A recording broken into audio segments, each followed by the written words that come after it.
friends, I'm Amelia. I'm Danielle. And welcome to Sybil's Lab of Cartomantics. And we are back with the second part of our three-part series, our kind of Tarot School series.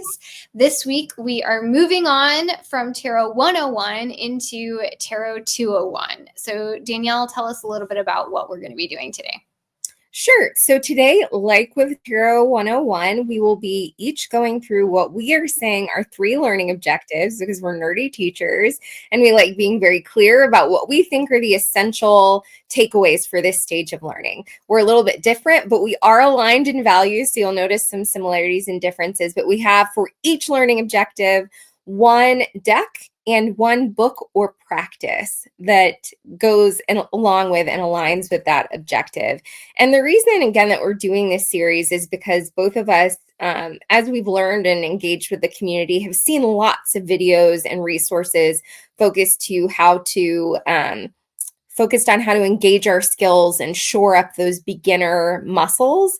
But we're both sort of hungry for learning and excited about thinking about the next stage and the next stage. So today is 201. We'll have 301 eventually, but let's get into our first learning objective. Amelia, what is objective number 1 for you? Okay. And I should also probably preface this, at least for myself. This actually isn't how I progressed through learning tarot. But if I could go back and do it all over again with intention, this is how I would do it. So my first objective is in the last video in this series, I focused a lot on kind of building like a base of like a symbolic catalog to work from and to pull from as you're reading cards from different decks. So we're just going to add to that. And we're going to dip a toe into esoteric tarot, but we're just going to focus on one area of the esoteric symbolism, and that's going to be Kabbalah. So why Kabbalah? I really recommend starting with Kabbalah because if you've already done, one of my first objectives, which is to work with number closely and understanding, like having your own understanding of numerology, Kabbalah is going to feel comfortable and familiar because it deals a lot with the numbers 1 through 10. So if you're unfamiliar, the Kabbalah is a Jewish mystic system. I don't know. I'm going to be inelegant explaining this, but it deals with essentially the tree of life, which are made up of 10 Sephiroth, and I won't go into too much detail, but 10 Sephiroth, each assigned to a different number. All of the pathways between the Sephiroth are assigned to a letter of the Hebrew alphabet. And years ago, the Golden Dawn, which was a mystery tradition in Europe, decided that they wanted to map Kabbalah onto tarot. So this is a rather, like in the history of tarot, Kabbalah and tarot is a fairly modern, as we understand it and know it from what resources are available to us. It's a fairly modern attachment to tarot, but it works. It fits into the system, and it's one of those things that you can use it or you cannot use it. It's completely up to you. Okay, so books that I recommend. The first, I'm going to give you 2 options here because the first book I'm going to recommend is sadly out of print. This is a book called The Kabbalah Tree by Rachel Pollack, A Journey of Balance and Growth.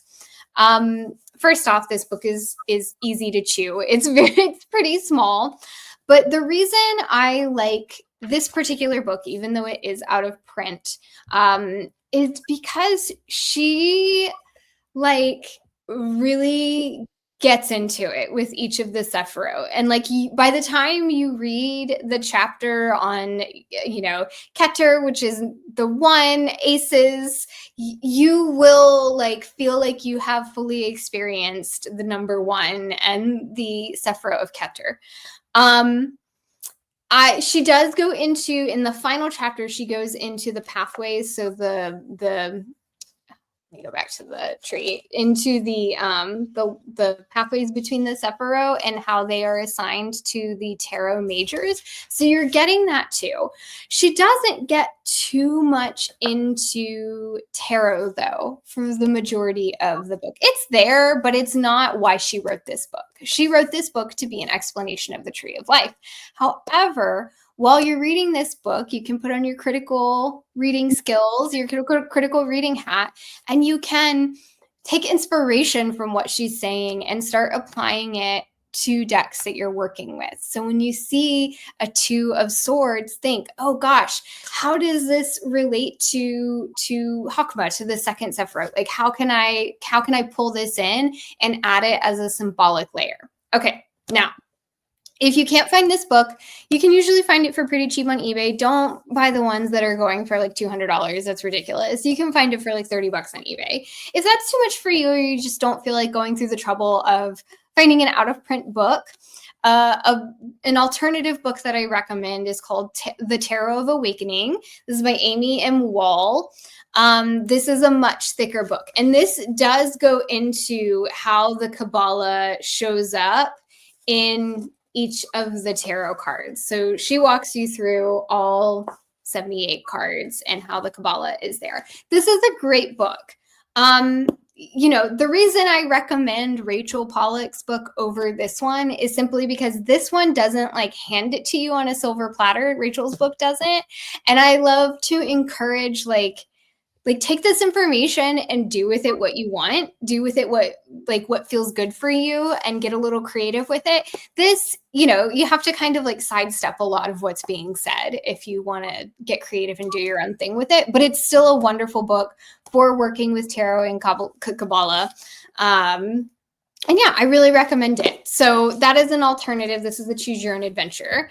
And on that theme, Choose Your Own Adventure with decks. Here I'm going to recommend the classic Golden Dawn decks, because this is where we really start seeing Kabbalah tying in with tarot. So option 1 is going to be the Thoth Tarot. Don't worry, it's not as scary as it seems. If you haven't heard anything about Thoth being scary, then ignore what I'm saying completely. Here's what I'm going to recommend, though. I'm going to, first off, hold on. The Thoth death is my favorite death.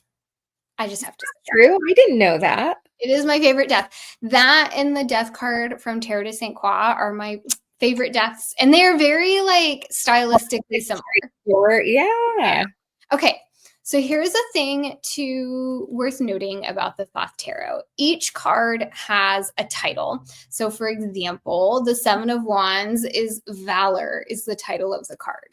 This is like the end product of all of the layers of symbolism and esoteric meaning that the Golden Dawn put into tarot and tarot as a system. What I recommend is, if you decide to go with Thoth, cut off all the borders. I've trimmed 3 borders here. I kept the titles on because I wanted to, but I'm going to recommend that if you are starting out, if you're like first time with Thoth and you're just working with Kabbalah, cut off the titles, because your brain is going to see that title, it's going to see Valor, and it's going to stop there. And I don't want you to stop there. I want you to look for the representations of Kabbalah in the tarot. That's what I really want you to do. And if you have a keyword or you have a title, you're going to stop there. Your brain, no matter how hard you try, your brain is going to see Valor, and it's going to stay with Valor. So that's what I recommend if you decide to go with Thoth. Option 2 is to go with a traditional Rider-Waite-Smith deck. I happen to have here the Albano Waite, but you, again, choose your own adventure here. The Centennial is a really lovely one if you like softer colors. I happen to like the how like kind of acid toned the Albano Waite is. I love being able to really see color when I lay out a spread. And this is the deck for that. So here's an interesting thing worth noting about, and Danielle and I talk about this all the time, so Danielle, chime in.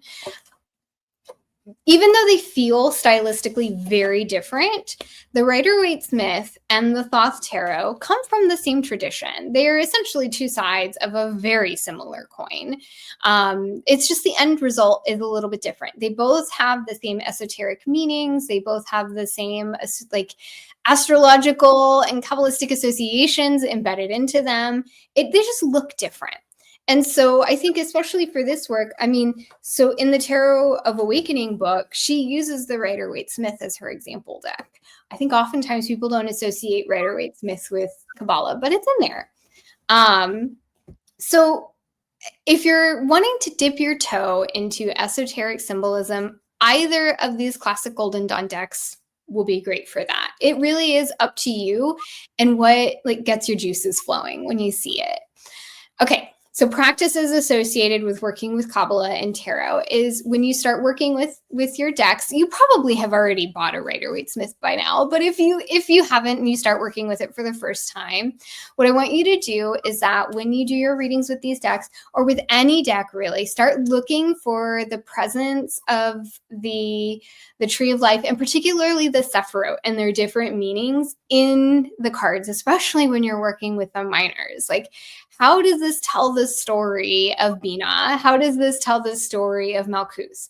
Like, start looking for that presence in those cards. Once you start moving into the pathways on the Tree of Life, look for that in the majors too. Like, just start looking for it as you're doing your regular daily draws or whatever practice you have set up for yourself.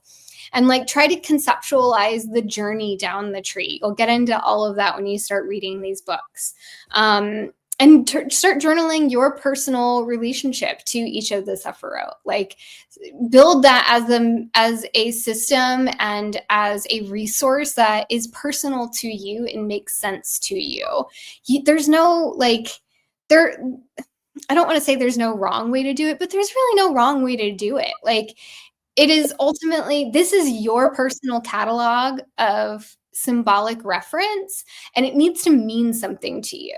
So right now you're just working on getting this to mean something to you. Like, we'll get to all of the more complicated stuff later. This is like the building blocks of working with the Kabbalah. You don't have to go fully all the way with it. Just get a basic understanding of it and start to work with it in really small ways. Yeah, I think that's my first objective. I think that's perfect. And I really like, here's the thing about RWS and Thoth. And when I would hear people say early in my tarot learning, like, they're both Golden Dawn. Isn't it obvious that I would be so irritated. It's like, oh, good for you. You know history, right? Like, great. Sure, they're both Golden Dawn. Really, here's the thing to know about them. The people who are behind making them had deep intentions that they were aligned in meaning, right? And in part, we're saying that they're titles and not keywords because, for example, the Four of Wands is completion. That's what you'll find on the Thoth deck.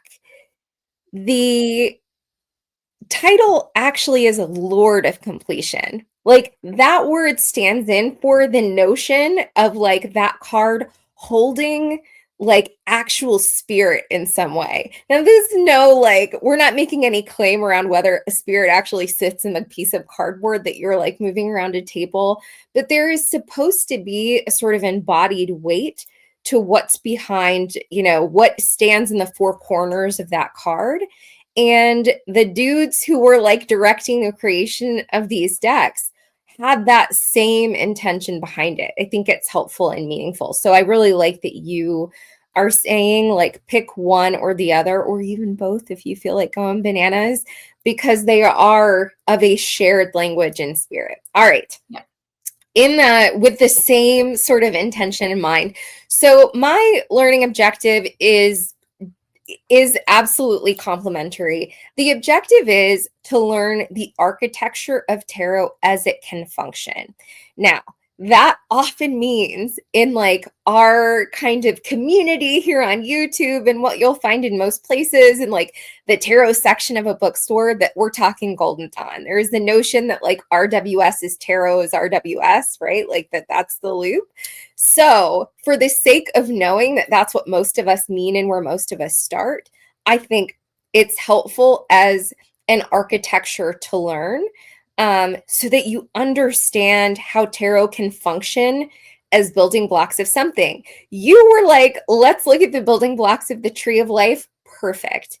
And I'm saying, let's look at the building blocks of the tree of life plus the other stuff that we tend to find in esoteric tarot. So in any case, my book goes along with the Tabula Mundi deck. This is book M by Meleen.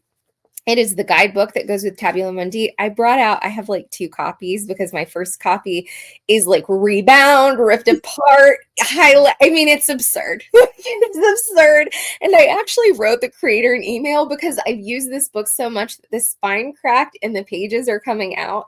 So I have a backup copy, which feels so obnoxious. But here's the great thing about this book that I think is helpful as an alternative to, for example, the Book of Thoth. Meleen is speaking to those of us who are maybe a little intimidated by something like the Thoth deck and giving us a very clear account of how what we find in the language of the art she's chosen absolutely aligns with the spirit of the card that she's writing about. I love an explanation for like what that handle of a spoon is doing in that image, right? Like, speak to me, please, right? I don't need a book that gives me the romance meaning of a 4 of Wands. Tell me why you're telling the story in that way. And her construction of the deck, which I'll show you rather than just talking about it. I've called this my soul deck. It is the deck that when my house caught on fire, as I've said before, I grabbed this deck and my dogs, my phone, and that was it. It is my survival deck. But here's the great thing about this deck.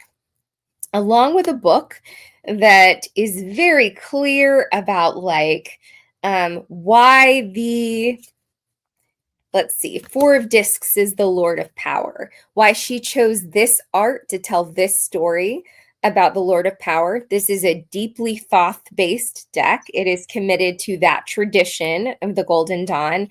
But Meleen decided to take a 4 of Discs or 4 of Pentacles that in the decks that Amelia showed us are absolutely of the same spirit as this and are both the Sun and Capricorn. So all of the decks we've talked about, RWS, Thoth, and now Tabula Mundi, are the Sun and Capricorn. But this art in this deck decides to use the majors, the art decides, the creator of the art decides to use the 2 majors that align with those different things and combine them for the card's art. Now that means, looking at this, the Sun is aligned with the Sun card in the majors, big shock, and Capricorn is aligned with the Devil. That is its corresponding major card. The art that we see here are pieces put together that represent both the Sun and the art that we find in the Devil. And I love the idea of learning, okay, Lord of Power, that's the title. I can do something with that. I see this image of the Devil. I see the image of the Sun. We're brightly lit. We're a little materialistic. We're deeply anchored to like exuberance and radiating power. I love the notion of a card being the place where 2 majors speak to each other. Like, I think it's so fun to think about, okay, when the Sun has a conversation with the Devil, they're talking about power. Amazing. Like, I love it. So in part, I think I love this deck because it made it easy to learn the architecture, or it felt easier to learn the architecture in this story-based way than I felt in other decks. There's the Devil, an internal consistency to this deck that is unlike any other I've seen, right? Like the majors are very clearly aligned with the minors. The colors used in the cards are very aligned with the planets. So all of the Mars cards associated with the Tower are going to have the same, this is the Sun and Aries, are going to have the same palette in that 4 of Wands I was talking about. that we find in other Mars cards, right? Like if you lay all of the Mars aligned or corresponding minors next to each other, you'll find a shared sort of pieces here and there. The Tower, I love it. I love a consistent language. I love an anchored architecture that gives me something to study that feels logical. This is very much an air deck and very much an air lady, so I love it.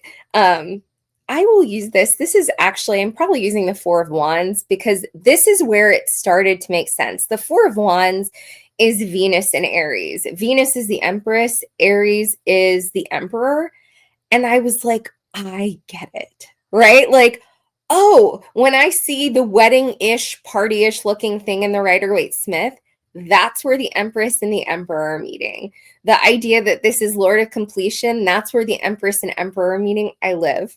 I just love it. And I think that is a great way to learn. So in any case, this is, I mean, I don't know at this point what I think a soul deck is. I think that this is a deck that I'm absolutely fluent in. And when I'm feeling lazy as a reader, I'm like, I understand you, you understand me, let's have a conversation. So I think that that is a great place to start, a great objective, whether or not you end up working with this deck, finding something that helps you learn the architecture and why, whether you go with this or you go in the direction of Amelia's recommendations, they are absolutely aligned. Like learn the places and spaces that make up tarot and how it all builds something. Yeah, no. So I was so tempted. I was like, I wanted to break down because the two kind of main attributions that the Golden Dawn, which again is like modern tarot. That's like when you pick up a book of Rider-Waite-Smith meanings, like it's Golden Dawn. Like that's the lineage that it comes from. But the two kind of main branches of that are astrology and Kabbalah. And I had a hard time deciding. I was like, which one first? Because I wanted to split those two up. I know I got overwhelmed when I was trying to learn esoteric tarot, like diving into all of it. I think Mel and Meleen, who does the Tabula Mundi, does, especially in Tabula Mundi, does an excellent job of making it so clear what is going into each card. This is kind of, I mean, again, these two things are so aligned, like our two approaches are so aligned with either way, because it's focusing so much on the ingredients that are going into building these cards as we kind of understand them in a modern sense. Mel really shows her work in Tabula Mundi. She really shows you everything that is going into each card, you know, starting with something, one small, like, pocket of symbolism within those decks. So like Kabbalah is a great way to start building that repertoire and that knowledge. You will encounter the result of esoteric tarot everywhere because that's what modern tarot is now. But it's so fascinating to understand how it got to where it is. And it's not a history lesson so much as just understanding what people were thinking. And then, you know, you will fill in the gaps as you go along. Okay, objective 2 is, for me, is going to be about starting to work your intuitive muscle. Okay. In the first video, I recommended, like, my very first objective was to get your hands on Yoav Ben Dov's book. I have it. It's the open reading, but it's I think it's the Marseille Tarot Revealed now is the latest edition. Same book. Okay. In that book, if you've read it, if you did your homework and you read it, he mentions that everything is the reading. It's not just the cards on the table, but it's what happens before you lay the cards on the table. It's what's going on internally as you're laying the cards on the table. It's the shift in the chair. If you're reading for another person, it's the shift in the chair of the person across it. Like, all of that is part of the reading. And like, you don't need to go crazy with it or anything like that. But what I mean by this objective is like starting to pay attention to and grow and develop muscles that can recognize that other stuff. And even if you are only ever going to read for yourself and that is your intention, there's still other stuff that goes into a reading. And some of that is going to be personal. So that's where I'm going to start with like growing this intuitive muscle, And a book I recommend for that is called Tarot at a Crossroads. This is the unexpected meeting of tarot and psychology. By Kooch and Daniels and Victor Daniels. So this is actually a book written for psychotherapists using tarot in their practices. So a lot of this book is going to be geared towards like not even reading for others, but using tarot in a space for other people. So again, you're going to have to kind of read this critically and, there are such good nuggets of wisdom here. So take those nuggets of wisdom and kind of like set the rest aside, because you never know, you might use it. Frankly, if you are someone who reads for other people, I really recommend this book. Because it like goes a lot into like reading for clients and stuff like that. And that like that Ben Dove stuff, like reading the other person, reading yourself. So there are a lot of great exercises in here for like kind of forgetting what you know about tarot and reading more from a space of emotion than from a kind of like literal airy in your brain sort of space. And that's not to say that like, how do I want to say this? This is just an additional tool for your toolbox when you are doing a reading. Like this combined with your knowledge of suit and number or the Kabbalah, or, this is just an additional tool that you can have in your toolbox. Is paying attention to yourself and your kind of emotional responses to the cards. So this is a great book. I recommend following some of the activities and stuff that they have in here. But the main activity that I'm going to recommend as you're reading through this is working with a deck called the True Heart Intuitive Tarot. I didn't pick this because it has intuitive in the title. I just think it's a great deck for reading. Like if you're going to read it from a space of like, what's my emotional response to this? It's a great deck for that. Yeah. So this is a mass market deck put out by Rachel True of The Craft. If you also were young in the 90s. I have all of the borders chopped off of mine, but it tells you what everything is. It's also pretty obvious. Like this is the Knight of Cups because there's a guy on a horse with a cup. But if you're not as comfortable or familiar with, some of the more obvious like tarot symbols or the more, highly present tarot symbols, you can keep the borders on. This isn't one that I, recommend you chop them off. But this is a great deck that has a lot of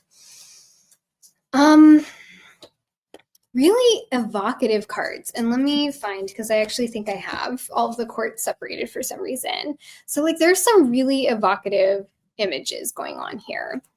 And this is a great deck to work with purely from an emotional and kind of responsive space, because it does a lot, right? Like there's a lot to see and respond to here. It's not totally abstract. It's pretty literal in what you see. It might be something that is like fantastic and not realistic at all, but it is, they're really clear images. Okay. So what I want you to do as you're working through Tarot to Crossroads and with this deck is to start to pay attention to your emotional responses to the cards. That's it. Just how am I feeling when I see this card? And what you're then going to do is you're going to start building connections between your emotional responses and the card images and the symbolism that's present. So when you look at this, like, how are you feeling? What does this card bring up for you? Cool, write that down, put it in your journal, and then go back to the card and go, okay, this is the Lover's card. What do I know about the lovers so far? What am I seeing in the lovers? I'm seeing birds. I'm seeing a flaming tree. Like, start describing those symbols that you're seeing in the card, and then try to build a bridge between what you're seeing. So the symbolism that's there, you can pull Kabbalah into this too if you're feeling extra fun. The symbolism that's there, you can go really simple, what's there, and then the emotional response that you had to the card. And just make your connection there. And what this is going to start doing is you're going to build a gut reaction to cards that you can trust. That's all we're doing here. You're going to start to sense things that are beyond what you're trying to keep up here in your head. And you're going to start building a space where you can have automatic responses to cards and trust what it's saying and trust what your gut is saying, because it's not only informed by that emotive response, but it's also informed by everything you're building up here with your symbolism and your knowledge. You're starting to really like develop, that's intuition. Like, intuition is having everything kind of be back here in your subconscious, like all of that knowledge, and then using your emotional response to something to pull what you need out of it for a reading. That's intuition. And that's what we're doing. That's what we're starting to build here. And you're going to start building personal relationships to cards when you allow yourself to start from a place of emotion and then go back and go, okay, what is this? How does this emotion tie to, you know, a skeleton with a woman inside opening up her chest? That is a death card. That's the card. That's the reason I bought that deck. And can I say, as you recommend it, that deck has such rich representation of age and skin and body types without being performative about it. I think sometimes decks are inclusive in a way that can feel straining. That deck is so fantastically full in its picture of the human story that I love that. I mean, look at that Nine of Swords. Like, there is so much that can come up from that Nine of Swords. So anyway, that's my second objective. Oh my gosh, this Five of Cups. It's all here, and it like covers the gamut. So I know I've like stopped on a lot of the more like difficult cards, but there's joy present in this deck as well. So the guidebook that comes with it, I'm not going to say yes, definitely read it. I'm also not going to say don't read it at all.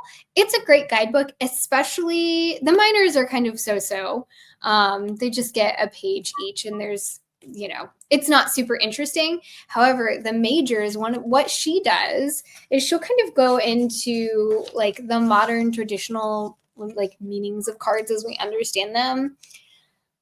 Read that, whatever. Definitely go into the part though where she talks about a personal story that she ties into that card. That's the interesting part. That's the good stuff. And that's exactly what what I'm talking about doing here, is like building that personal stuff that you can pull from when you start reading with cards.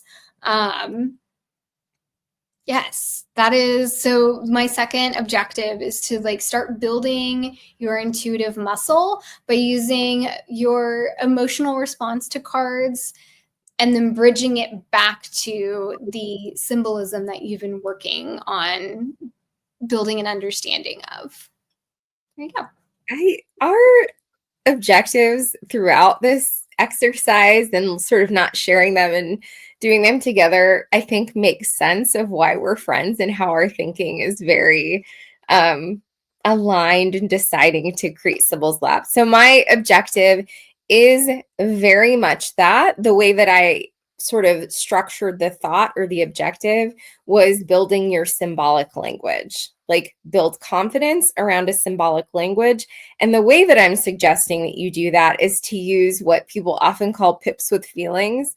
So all of the minors are pip cards, whether they're scenic or not. So whether we see people doing stuff, it's a pip card, but we tend to call decks with minors that are non-scenic pip decks. So, you know, if it has 10 coins on it instead of a scene that we can make sense of as humans doing stuff, it tends to be more intimidating, right? Because we have to, in some way, like make a story out of 10 coins on a piece of paper. It's a little intimidating.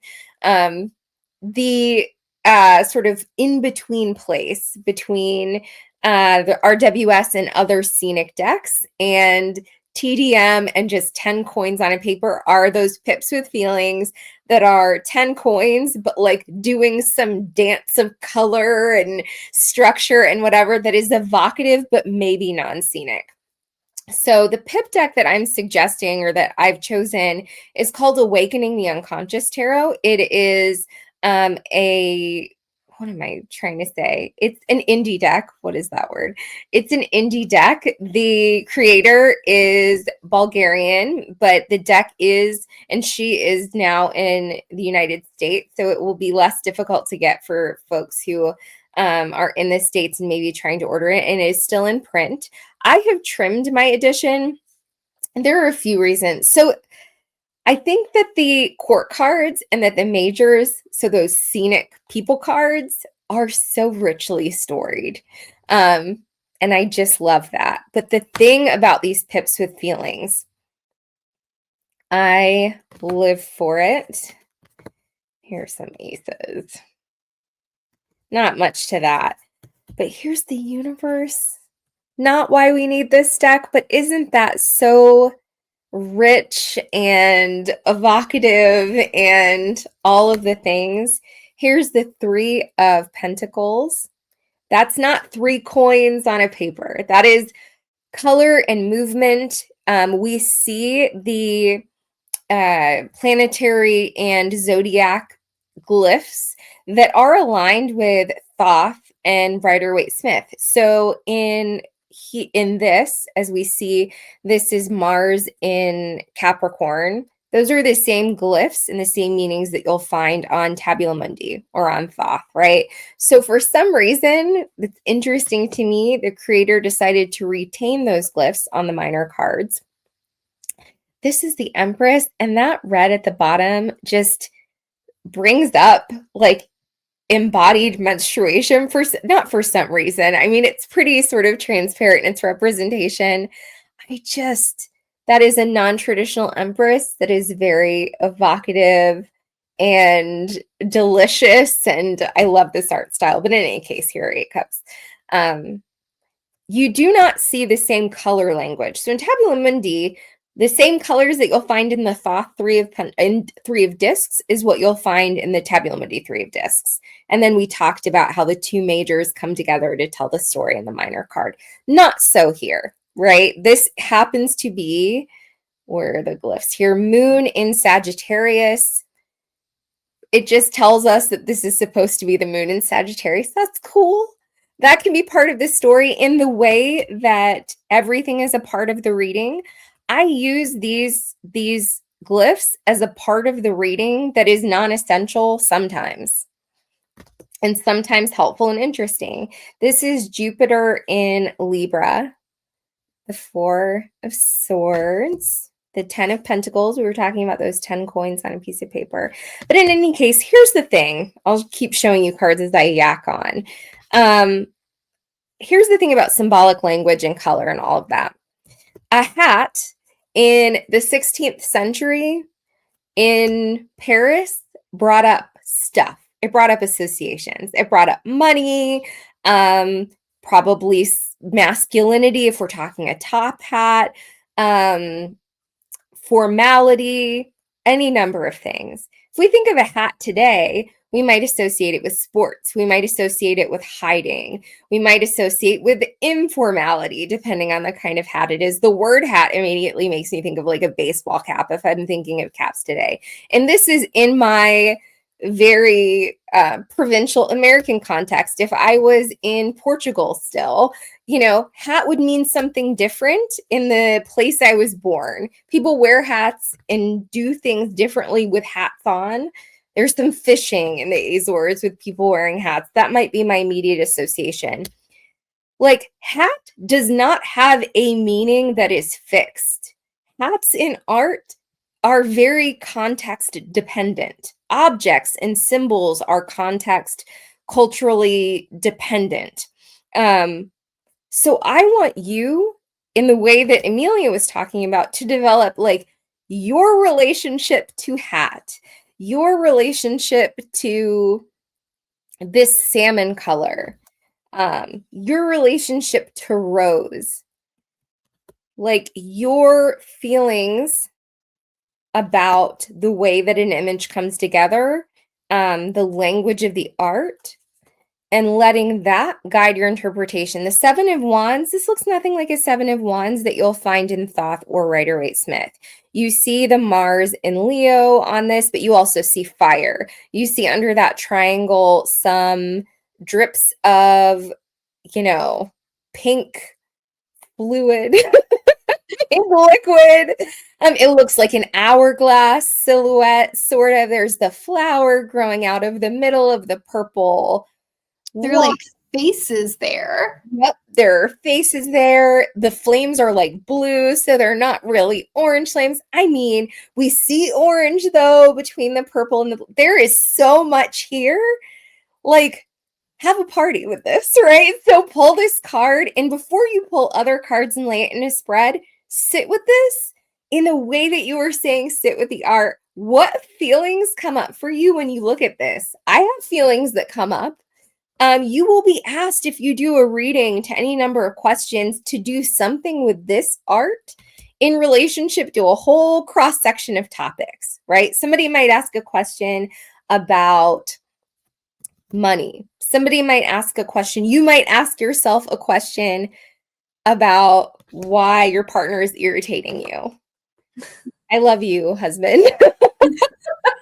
This is my favorite Hanged Man. Isn't this great? It's such a story. There's so much going on. I love it. No, there's such a story. I love this Queen of Pentacles. Like, the queens are all very personality dependent. This is not the posture of queens throughout the deck. So I love the muscles that this makes you stretch. I like the idea of using this to develop your own symbolic language, and just leaning in to your association with like pink liquid coming under an hourglass shape. Like, what's going on in your heart and head when you see that image? So I think this is a great deck that does the exact same work that you're asking us to do, Amelia, for this learning objective. An alternative to this deck that I think does a similar exercising of the interpretive muscles is the Ashira Tarot. So, I'm saying Awakening the Unconscious. This is an alternative that sort of more folks know. It's also an indie deck, but is still in print and easy to find.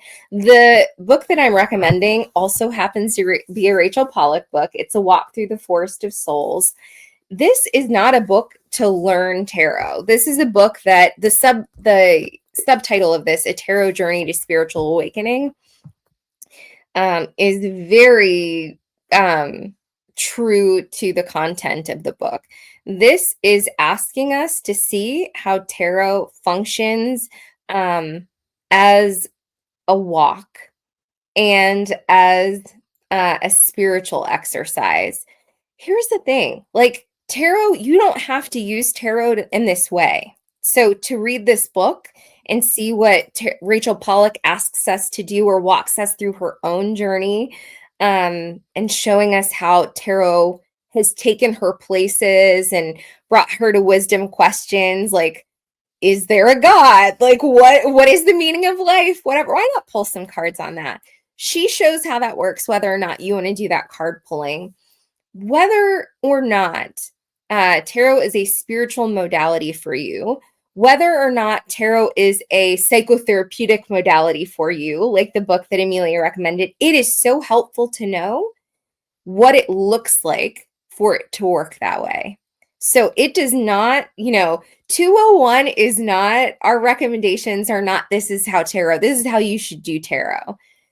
These are like parts of the puzzle of tarot to learn, and then you can choose, right? It might be both a therapeutic modality for you and a spiritual exercise in like asking the big questions, or it might be interesting to see how other people do that and then do your own thing. But I think that this book is great for like, she's such a readable writer. She's doing something so rich and kind of esoteric and very woo and very smart. Readable writing is important to me. I don't think so. Looking back for a moment at Tabula Mundi's book M, you could read, you could do the Thoth deck and read the Book of Thoth. I don't think the Book of Thoth is intimidating as some people seem to suggest it is, but I don't think it's as readable, right? I think Mel's writing is so readable and makes you feel competent with the story that's being told. Rachel Pollack's writing, whatever book you get, I think does the same thing. It's just a fun read. She has pictures of different cards in this and the different spreads she does. But in any case, I love the idea of wisdom questions. Yeah. Like, what is I've told you, like, what is the texture of grief? Where do I go from here? And the big spiritual, I mean, it's sort of wild. Why not? I don't know. And that is a type of question where, like, just sticking with kind of, a really rigid understanding of tarot and how to work with it and interpret it, like, that doesn't work when you're asking about those types of questions. I particularly love the Awakening the Unconscious Tarot for this recommendation from you, Danielle, because it doesn't have a guidebook. And I know sometimes, maybe not everybody out there is like this, but I know myself is like this. Like, if there is knowledge to be had about a deck, I feel like I need to know it. I feel like I need to at least spend some time with it. And I can get stuck there, right? Yeah. Like, it's so hard to kind of move beyond that. And Awakening the Unconscious doesn't have a book. It doesn't, other than having those astrological glyphs on it, like, it doesn't point to a little booklet that's this size and so indifferent. Like, yeah, I know. The astrological glyphs might point to Golden Dawn, but it doesn't seem to be too married to that idea. It really is doing its own thing. And so, yeah, I see that as a great deck for doing that type of work. That's awesome. Okay. My final objective. I'm going to turn my notes over here so I can see what I'm doing. Okay. So we are going to start working with and practicing reading with non-literal images. So what do I mean by that? Well, first off, I only recommend here a deck, and the deck that I recommend is the Raven's Prophecy. This is the guidebook that comes with it, called Illuminating the Prophecy by Maggie Stiefvater. Is that how you say your name? Stiefvater? Stiefvater? Artist. This is a well-known deck. It's mass market. It's been around for a long time. I've talked about it before on this channel. It's a great deck. It is based off of a young adult series that Maggie Stiefvater wrote called The Raven Boys. I haven't read it. But the reason I recommend this in particular to start working with those, like, stretching those muscles of reading non-literal images, is because this is a deck that is really, I want to say this. So here's a good example. This is the Four of Cups. When you look at this card, there are no cups. There's a nod to the idea of four because you see two ravens and then their reflections. But that's about it. That's where it stops. The King of Coins is a rose with thorns. The Hierophant is a lantern with some fireflies around it. These are not what we would consider. I know, I love that strength. These are not what we would consider in the tarot world literal representations of the cards that they are. The Ten of Coins. That's such a great 10 of coins. Great 10 of coins. And I think if you count it, there are 10 roses there. Maybe. I don't know. I think there's actually only 9. But yeah, there's no coins. There's no 10. You're not getting much here to work off of.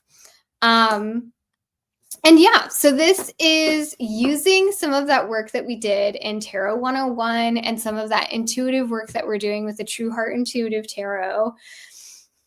So what am I feeling when I see this? But also, what kind of symbolic language is this deck talking in? What is the symbolic language of this deck? What are these feathers doing? What is this image telling me? So this is less about the kind of feelings-based work that we're doing with the True Heart Intuitive and more about like looking at the image and going, what's going on here? What can I pull from this? What do these four feathers mean? In the 8 of Cups, remember, like there are no 8s.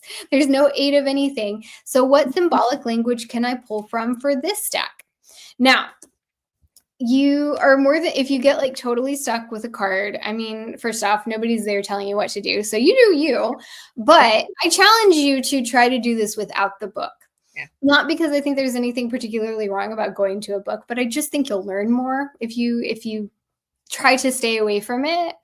But if you get totally stuck, don't make yourself miserable. Go to the book, read what she has to say about that card, and then look back at the image and go, okay, I just read the entry for the 7 of Swords. What do I see in this image that ties into what Maggie Stiefvater is saying about the 7 of Swords in her book?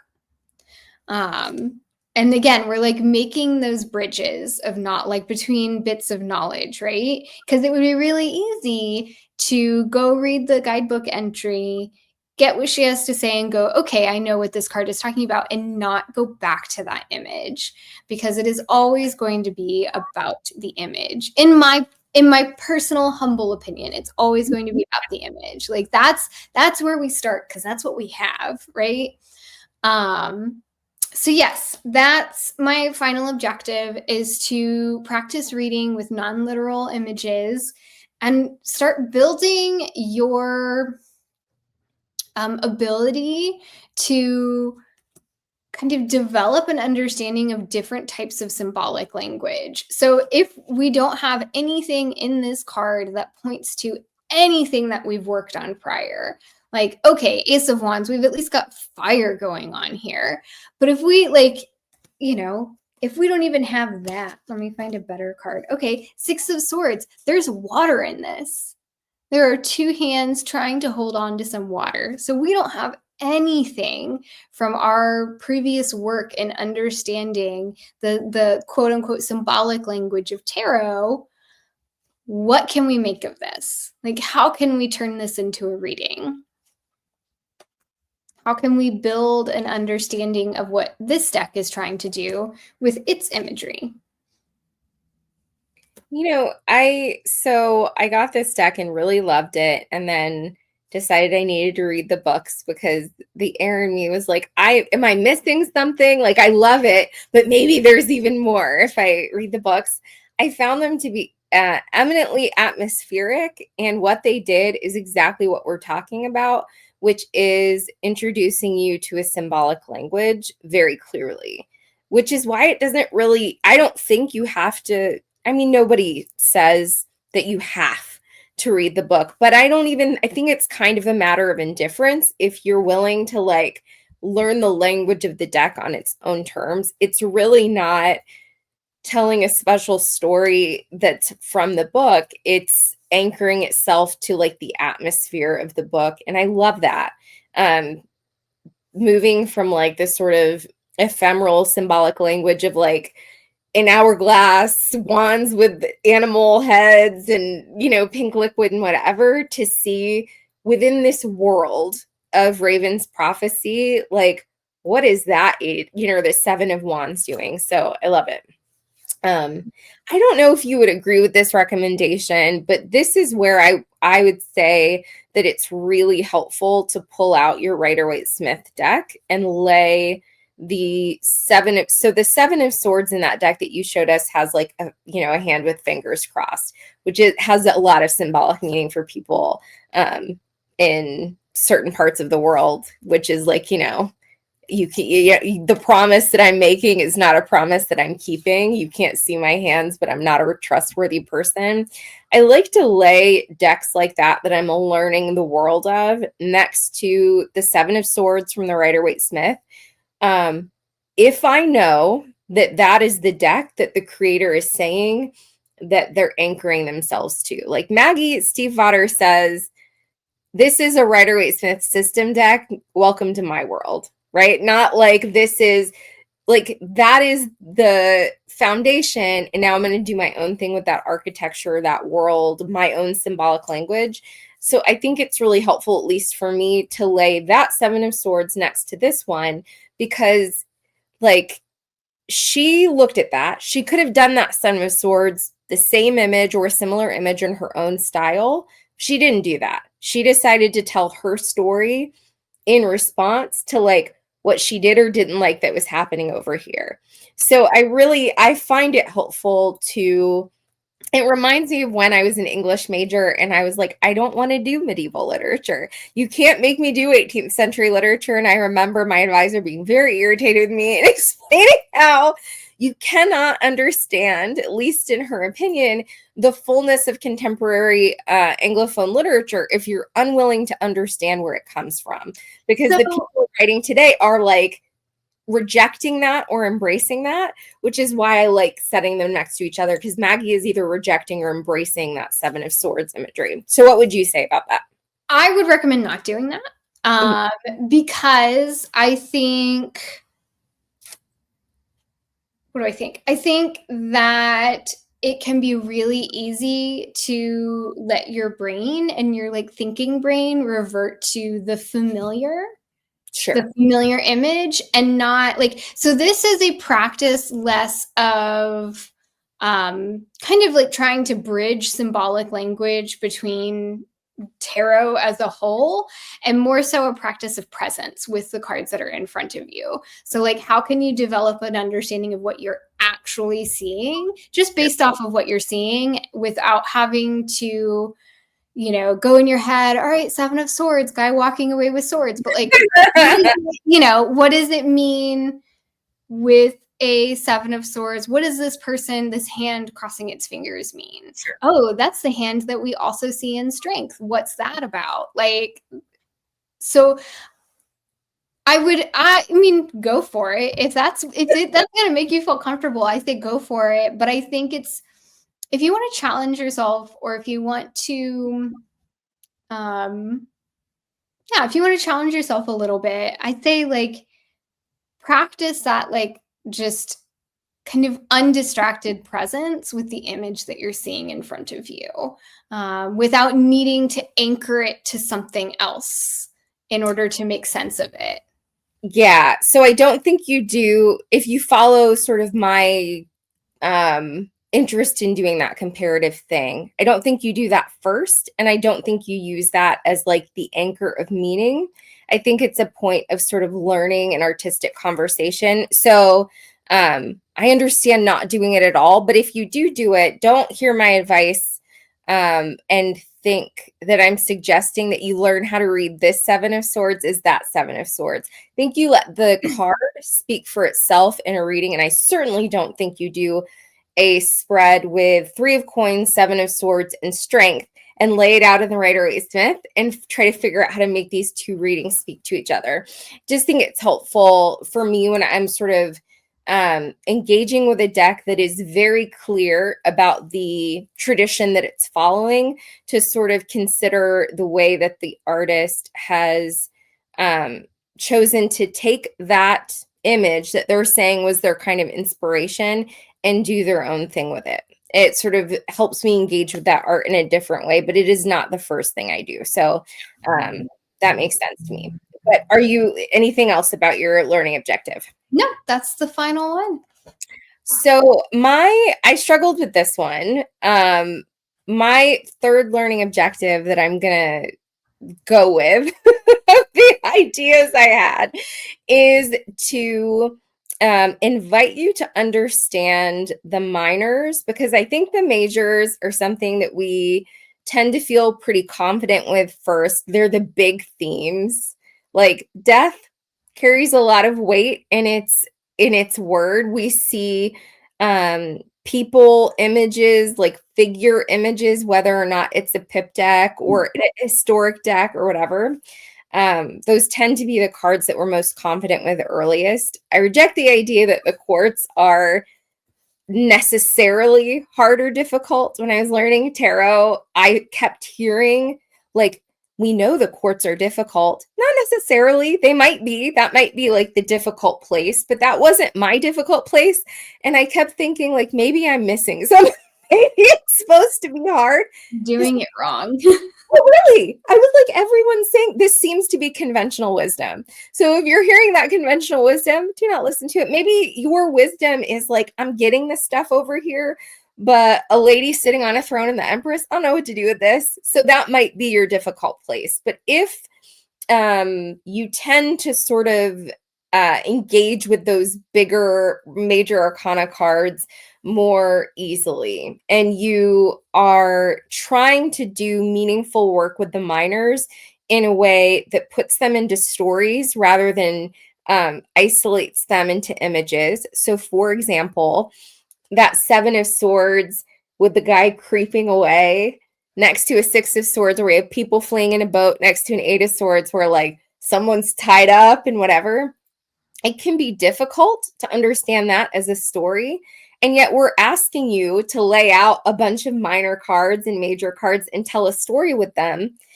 I think a good way of engaging the minors in a way that advances the notion of story is to choose a deck that is very deliberate about how that works. So I've chosen the Greek Goddess Tarot by Ellen Lorenzi Prince, the creator of the Dark Goddess Tarot, soon to be the creator of the Dark Daughter Tarot, which is a deck that is mass market and soon to be in print. Another deck that does this kind of thing with its minor suits is the Mythic Tarot or New Mythic Tarot, which is in print. Chris Walder, who does a number of mythic decks, does a similar thing with her Goddess Tarot and some other decks that she does. Here's the thing about this deck and those decks that I'm mentioning. The minor suits choose a mythic figure and turn those minor cards into the story of that mythic figure. So in this deck, wands are called arrows, and they tell the story of Artemis. In this deck, cups are aligned with Aphrodite. So all of those minor cards are telling her story. Swords are telling the story of Athena. Even the quartz show different faces and ages of Athena. And grains, pentacles, tell the story of Demeter. I love, and the quartz are child, champion instead of knight, companion instead of queen, and queen instead of king. So child, champion, companion, queen. The majors are renamed, aligned with different Greek goddesses, but that's not really what's important in my recommendation of this deck. I love it. I think it's a fun way to learn this version of strength. For example, I didn't know this Greek goddess before I worked with this deck. But I think it's really helpful, or it was really helpful for me learning to see how the wands could all be constructed as a story. Here's the thing. I don't, just like we're saying, learn the tree of life and its correspondence with tarot as an exercise of sort of investigation of the fullness of what tarot can do. So not a commitment to that's what tarot does, or where it comes from or whatever, but like look at what happens when we do this stuff with it. This is part of what I'm saying that we're doing with this deck. So I don't think the wands in your average deck is meant to tell a story from beginning to end. But I do think it is super helpful for me and can be helpful for others who are trying to engage with the minors as story rather than isolated image, to see that modeled across the suit, across the suit in some of these mythic decks. And it's fun to see this 5 of Cups in the little guidebook. It's a little tiny one, but I love it. It gets the job done in a teeny little white book. I hate a long guidebook for most decks, and this does the job. Thank you very much, Ellen. We didn't need, it's great. The Mythic or New Mythic Tarot's got a big one. That's fantastic if that's what you're looking for. But I love that she's like, the art does most of it. I'll give you a hint about how that art connects to Aphrodite. But like, now go nuts. So that is what I would recommend as a good learning objective, to understand the minors each suit as a story, as a means of sort of understanding how to create a story when we're mixing and matching all parts of the deck. For the book, I decided to recommend an exercise, actually. I joke about this, and I actually got this advice from Jenna Matlin. She wrote something somewhere, and I read. So Jenna Matlin is the fantastic tarot author. She wrote an article somewhere that talked about using Reddit relationships to practice readings. So to go on the Reddit forum for Reddit relationships, where people post all their personal business, and read the questions or post and read for those. To be exceedingly clear, they're soliciting advice or commentary. I in no way ever comment on the things I read there. This is not about pulling cards and then giving advice to somebody in the middle of crisis using my tarot cards. It's just a good place to find questions, and like a mix of questions, a real cross section of human curiosity and stress and experience. Lately, I prefer Reddit life advice. There is a Reddit life advice forum where you're not just finding relationship questions, you're finding like, I want to strangle my mother-in-law help, or I'm thinking about getting another cat. What should I consider? Like, just the cross section. I'm trying to survive after I lost my job. How do I manage the specifics of my personal story because I'm having a child and we're thinking of buying a house? I mean, these questions are not questions I could think of on my own. And boy, do they make me stretch my muscles as a reader. Like pulling out Awakening in the Unconscious and sitting down with Reddit life advice, I am getting practice. But I love what you're saying here of like using this deck that is very clearly telling a story and telling like a mythic story too. Yeah. And I love the idea of reading, using a deck that is very involved in the drama of the story that it's telling to read for the drama of our lives. Like and seeing those parallels, right? Like how tarot really is a mirror to our own drama and our own stuff. And sometimes that can be wanting to strangle your mother-in-law. Sometimes that can be, buying a house. I love that. I love it. I don't have that deck. You've shown that a lot. And like to me, it's still in print. It's exciting. A lot of Ellen Lorenzi, not a lot. Tarot of the Crone is a deck that she created that a lot of people covet. It's a fantastic deck. Long out of print and delightful. But this is a treasure I think not enough people talk about. It, there is people who are bummed out that they missed something, and then we're like, look at that treasure you missed out on. I think this will be that if people don't start looking into this deck. So don't undervalue this, folks, if you know about Tarot of the Crone but haven't heard of Greek Goddess Tarot. I think it's something really interesting and special. But don't come for me saying that you went on Reddit life advice and started giving advice and people are angry at you. Don't respond. Like, here's the thing. I told you about this. I think I went on Reddit relationships and Reddit posts. People have lives I would not imagine. It is, I'm curious as a human being and as a reader about like what's going on in other people's homes. But a man was posting about how he in some way dishonored the memory of his fiance's first husband. And I was like, what is happening? This is a sticky situation. Sticky situation. And then reading people who have no, in my opinion, have no business giving advice in this situation, just respond with also what I think is really bad advice. I am not going to use tarot cards or my life wisdom to respond to a question of that depth and stress. And I don't think that it is, that's a really serious, distressing, you feel the sincerity in a lot of what people post.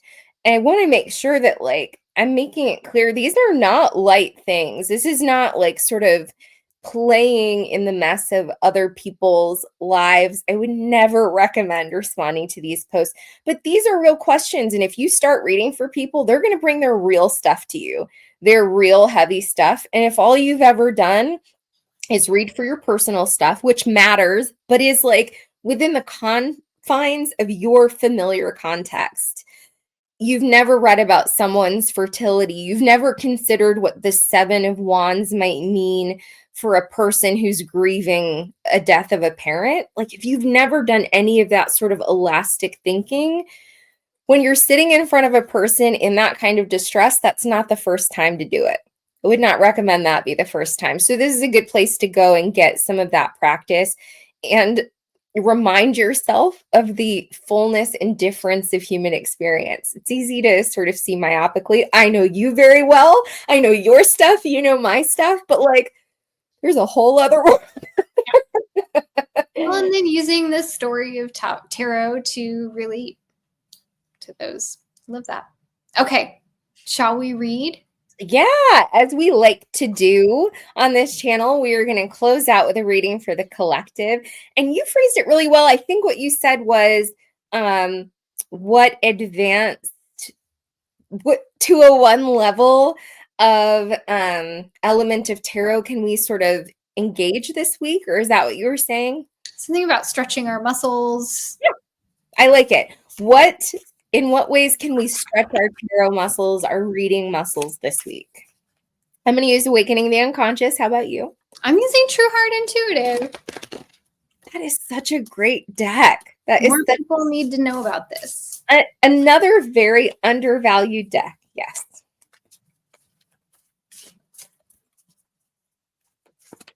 And we will each draw one card and see what magic happens between the two cards. I got the 10 of Wands. A minor. I'm glad. I got the Wheel of Fortune. So also a 10. Oops.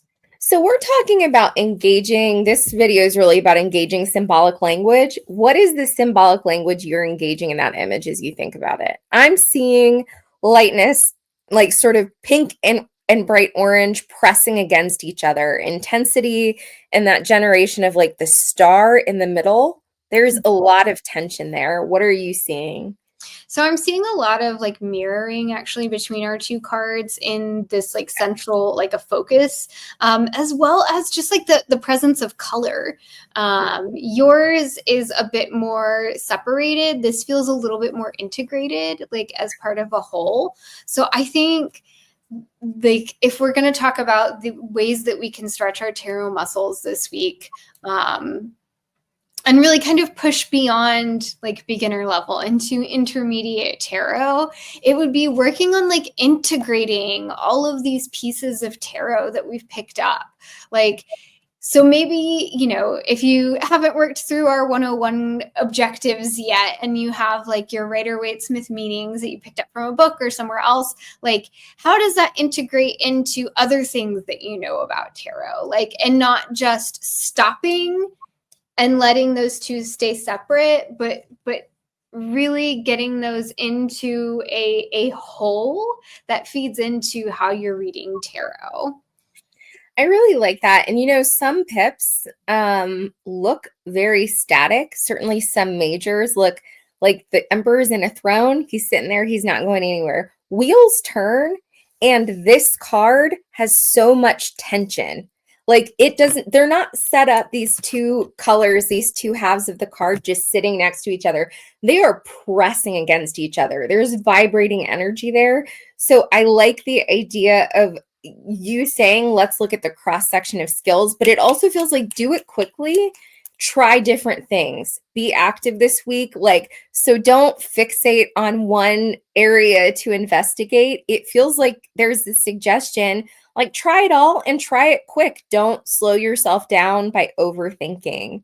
Yeah, I like Well, and it. then the presence of wands here, like this is going to be like, you know, building off of your idea of quickness. Like this is not something to live up here in your head. This isn't something that you have to think long and hard about. This is just like letting yourself have that kind of spark and rolling with it. Yeah. All right, take us home, Amelia.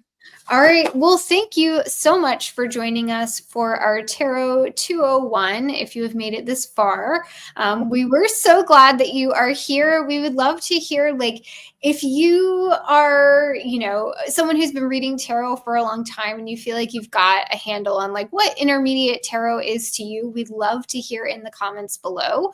You know, what does that mean to you? What does intermediate tarot look like for you? And if you are newer to tarot and you feel like you're just kind of taking a step into the intermediate land of tarot, tell us, like, what is the thing that you are most excited to learn about next? Like, what really has you like ready and excited to learn. Of course, we'll put all of the information about the decks and the books that we mentioned in this video, as well as where to find us on social media and a link to our website where you can book either one of us for a reading or reach out for a mentorship if you feel like you are needing some specific guidance in your intermediate tarot work or any kind of tarot work, as it were. We'll have a link directly to our mentorship page where you can find out more about that. But until next time, friends, we will see you in the lab. Bye, everyone.